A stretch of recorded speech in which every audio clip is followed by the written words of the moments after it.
Right, ఒక్కసారి మీరు లైన్లోనే ఉండండి. రాజేష్, ఒక్కసారి ఆ విజువల్స్ ని చూపించే ప్రయత్నం చేద్దాం. ఎంజీ రోడ్ దగ్గర విజువల్స్ మీరు చూస్తున్నారు. పూర్తిగా అక్కడ 3 పార్టీలకు సంబంధించిన జెండాలు రెపరెపలాడుతున్నాయి. ప్రధాని మోదీ అటుగా వెళుతూ ఆ రోడ్ షో నిర్వహిస్తూ అటుగా వెళుతున్న వారికి అభివాదం చేసుకుంటూ ముందుకు వెళ్తున్నారు. ముందు వరుసలో మీరు చూస్తే కనుక ప్రధానికి సంబంధించిన ప్లెకార్డులు ప్రధానంగా అక్కడ కనిపిస్తున్నాయి. అట్ ద సేమ్ టైం అక్కడ ఇసుకేస్తే రాలనంత జనం విజువల్స్ మీరు చూస్తారు. ప్లెకార్డులు పట్టుకుని జనసేనాని పవన్ కళ్యాణ్ సంబంధించి ఇంట్రెస్టింగ్ గా అక్కడ ఒడియాకు సంబంధించి అంటే ఆ భాషకు సంబంధించి భేదం లేకుండా అక్కడ అందరూ కూడా పాల్గొన్నారని చెప్పుకోవాలి. విజువల్స్ మీరు చూస్తున్నారు. మా ప్రతినిధి రాజేష్ అప్డేట్స్ అందించేందుకు లైవ్ లో కంటిన్యూ అవుతున్నారు. రాజేష్, అక్కడ ఆ ప్రాంగణం కనుక చూస్తే దాదాపు ఎసగేస్తే రాలనంత జనం కనిపిస్తోంది. మోదీకి సంబంధించి అక్కడ ప్లెకార్డులు ప్రధానంగా కనిపిస్తున్నాయి.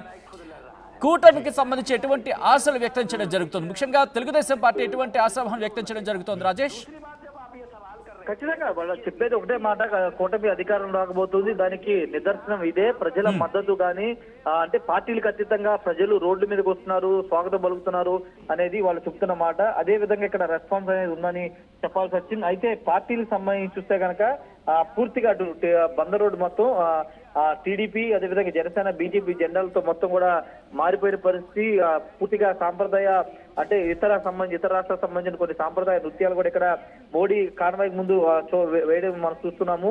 అంటే పూర్తిగా మోడీ సభను విజయవంతం చేయడానికి అన్ని ఏర్పాట్లు చేసిన నేపథ్యంలో అదే విధంగా ఊహించిన దానికంటే ఎక్కువ సక్సెస్ అయినట్టుగానే వాళ్ళు చెప్తున్న పరిస్థితి అయితే ఉంది. అయితే దీనికి సంబంధించి అంటే ఇప్పటికే పార్టీకి సంబంధించి 3 పార్టీ నేతలు ప్రచారం నిర్వహిస్తున్నారు, సభల్లో పాల్గొంటున్నారు. ఈ రోజు రోడ్డు షో ద్వారా పూర్తిగా ప్రజలకు దగ్గరగా వెళుతూ ప్రజలకు అభివాదం చేసుకుంటూ వెళ్ళిన పరిస్థితి అయితే ఉంది. దగ్గరగా చూసే అవకాశం అయితే ఇక్కడ ప్రజలతో పాటు కార్యకర్తలు కూడా కలిగిందని చెప్పాలి. ఏదేమైనప్పటికీ ఈ రోజు నిర్వహించిన మోడీ రోడ్ షో అయితే సక్సెస్ అయిందనే భావన వాళ్ళు వ్యక్తం అవుతుంది. అండ్ అలాగే భద్రత విషయంలో, ఎందుకంటే గతంలో చూసాం మన విజయవాడకు సంబంధించి, ఈ నేపథ్యంలో ఈసారి ఎక్కడ పోలీసులు ఎటువంటి జాగ్రత్తలు తీసుకున్నారు? బందోబస్తు విషయంలో ఎటువంటి జాగ్రత్తలు పాటించారు? అంటే భద్రతాపరమైన విషయం చాలా భద్రత పెట్టారని చెప్పారు. ఎందుకంటే ప్రధాని నరేంద్ర మోడీ సభకు సంబంధించి గతంలో జరిగినటువంటి వైఫల్యాలు తిరిగి రాకోకుండా ఉండేందుకు పూర్తి స్థాయిలో భద్రతాపరమైన ఏర్పాట్లు చేశారు. అయితే ఎస్పీజీకి సంబంధించినటువంటి ప్రత్యేక బృందాలు వీరంతా కూడా ఇక్కడే ఉండి భద్రతా పరమైన చర్యలు అయితే తీసుకున్నారని చెప్పాలి. ఒకవైపు రోడ్ షో, మరోవైపు భారీగా జన సమీకరణ రావడంతో కొంత ట్రాఫిక్ పరమైన సమస్యలు అయితే ఎదురయ్యాయని చెప్పాలి సచిన్. పూర్తిగా పోలీసులు కూడా ఆక్టోబస్ బృందాలను కూడా ఏర్పాటు చేసి ఎక్కడ ఎలాంటి అవాంఛనీయ సంఘటన జరగకుండా భద్రతాపరమైన లోపాలు లేకుండా ముందస్తు జాగ్రత్తలు తీసుకున్నారు సచిన్. ఇంకా ఎంతసేపు ఒక్కసారి విజువల్స్ మీరు చూస్తున్నారు. విజయవాడకు సంబంధించి అక్కడ పరిస్థితి క్యాంప్ 1 లో మీరు విజువల్స్ చూస్తున్నారు. అట్ ద సేమ్ టైం మరో బాక్స్ లో క్యాంప్ 2 కి సంబంధించిన విజువల్స్, ప్రధాని మోదీ ర్యాలీకి సంబంధించిన విజువల్స్ మీరు చూస్తున్నారు. మరో విజువల్ లో ఆయన అభివాదం చేసుకుంటూ ముందుకు వెళ్తున్న పరిస్థితి మనం చూడొచ్చు. అండ్ లైవ్ విజువల్స్ మీరు చూస్తున్నారు. ప్రస్తుతం బందర్ రోడ్డుకి సంబంధించి ఆ ప్రాంతం అంతా కిక్కిరిసిపోయింది. దాదాపు 1.5 కిలోమీటర్ల అక్కడ రోడ్ షో నిర్వహిస్తున్న నేపథ్యంలో పూర్తిగా బందోబస్తు ఏర్పాటు చేశారు. పెద్ద సంఖ్యలో పోలీసు పహారాన్ని పెంచారు. విజయవాడ ప్రతి అణువణు కూడా పూర్తిగా జల్లెడ పట్టారనే చెప్పుకోవాలి. విజువల్స్ మీరు చూస్తున్నారు. ప్రధాని మోదీ ఆయన ఆ రోడ్ షోలో పాల్గొన్నారు.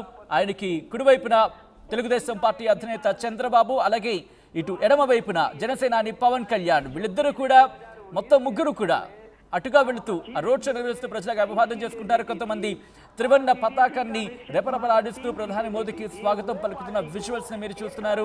అట్ ద సేమ్ టైం మరికొంతమంది పార్టీ జెండాన్ని రెపరెపలాడిస్తున్న విజువల్స్ ని మీరు చూస్తున్నారు. ముందు భాగంలో కనుక చూస్తే, ముందు వరుసలో కనుక చూస్తే అటు ప్రధాని ప్లకార్డులతో ఆ రథం ముందుకు వెళ్తుందనే చెప్పుకోవాలి. కూటమికి సంబంధించి ఆశాభావం వ్యక్తం చేస్తోంది. ఈ రోడ్ షో తమకి కలిసి వస్తుందంటూ కూడా ఆశాభావం వ్యక్తం చేస్తోంది. ప్రధాని మోదీ రాక నేపథ్యంలో అది తమకు మరింత ఎసెట్ అవుతుందంటూ కూడా కూటమి భావిస్తోంది. ఈ నేపథ్యంలో రోడ్ షో నిర్వహిస్తున్న విజువల్స్ ని మీరు చూస్తున్నారు. విజయవాడలో మోదీ రోడ్ షో నిర్వహిస్తున్నారు. దానికి సంబంధించిన విజువల్స్ ని మీరు చూస్తున్నారు. రాజంపేట సభ ముగించుకున్న తర్వాత మోదీ రోడ్ షోలో పాల్గొన్నారు. బేజు సర్కిల్ దగ్గర రోడ్ షో నిర్వహిస్తోంది. కూటమికి సంబంధించిన విజువల్స్ మీరు చూస్తున్నారు. కొద్దిసేపటి క్రితమే ఇటు శ్యామ్ పిట్రోడా వ్యాఖ్యల మీద పెద్ద ఎత్తున ఫైర్ అయ్యారు ప్రధాని మోదీ. ఆ తర్వాత విజయవాడ సభలో పాల్గొన్నారు. విజయవాడకు సంబంధించి విజయవాడ రోడ్ షోలో పాల్గొని ఆయన రోడ్ షో నిర్వహిస్తున్న విజువల్స్ మీరు చూస్తున్నారు. పెద్ద ఎత్తున ఇటు బీజేపీ శ్రేణులు కావచ్చు, ప్రజలు కావచ్చు, అలాగే తెలుగుదేశం పార్టీ, జనసేన కార్యకర్తలు, అభిమానులు పెద్ద ఎత్తున చేరుకున్నారు. సాధారణంగా ఒక పార్టీకి సంబంధించి రోడ్ షో నిర్వహిస్తేనే జనాలు అంటే ప్రజలు ఏ సంఖ్యలో వస్తూ ఉంటారు మనం చూసాం. అలాంటిది ఇటు మూడు పార్టీలకు సంబంధించి ఇటు కార్యకర్తలు కావచ్చు, అభిమానులు కావచ్చు, నేతలు కావచ్చు, వాళ్ళందరూ కూడా ఒక్కసారిగా చేరుకోవడంతో విజయవాడ ఒక విధంగా చెప్పాలంటే కృష్ణా నదికి సంబంధించి మాట్లాడుకుంటూ ఉంటాం. అలా నదికి సంబంధించిన ప్రవాహం అటు ఇరువైపులా ఉందా అంటే కనుక బహుశా ఇది ఉపమానమే అవుతుందనే చెప్పుకోవాలి. అటువంటి